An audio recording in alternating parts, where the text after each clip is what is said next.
السلام علیکم، بسم اللہ والصلاۃ والسلام علی رسول اللہ۔ سوال آیا ہے کہ قرضہ اتارنے میں کسی کی مدد کرنا، اس کی ترغیب قرآن و حدیث میں کیسے آئی ہے؟ میرے عزیز، سب سے پہلے تو یہ بات ذہن میں رکھیں کہ شریعت کے مزاج کو سمجھیں۔ شریعت کا مزاج یہ ہے کہ ایک دوسرے کی مدد ضرور کرو، لیکن ایسے انسان کی مدد ہرگز نہ کرو جو ہڈ حرام ہو، جو لوگوں سے قرضے لے لے کر دوسروں کو تنگ کرتا ہو، جس کی زندگی کا اصول ہی یہ ہو کہ کمائی کی دنیا اور کھائیں گے ہم۔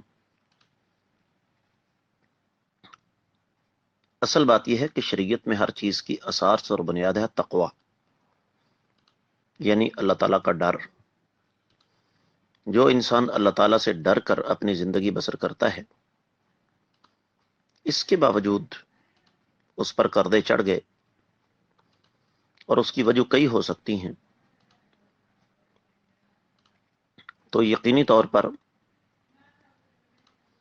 قرآن نے جہاں زکوٰۃ کے مصارف بیان کیے ہیں وہاں پر والغارمین کا تذکرہ کیا ہے۔ اب الغارمین کا مفہوم جو اہل علم نے بیان فرمایا، وہ ایک تو یہ ہے کہ جس پر نجاز چٹی پڑ گئی ہو، اور ایک الغارمین کا مفہوم یہ ہے کہ جو لوگ نہ چاہتے ہوئے بھی قرضوں کے اندر ڈوب گئے ہوں۔ تو ظاہر بات ہے اس قسم کا حقدار انسان جو مقروض ہو چکا ہے، اس کو قرضے سے آزاد کروانا نیکی ہے، اور قرآن کہتا ہے وَتَعَاوَنُوا عَلَى الْبِرِّ وَالتَّقْوَى وَلَا تَعَاوَنُوا عَلَى الْإِثْمِ وَالْعُدْوَانِ۔ نیکی کے کاموں میں ایک دوسرے کے ساتھ تعاون کیا کرو، گناہ کے کام میں تعاون نہ کیا۔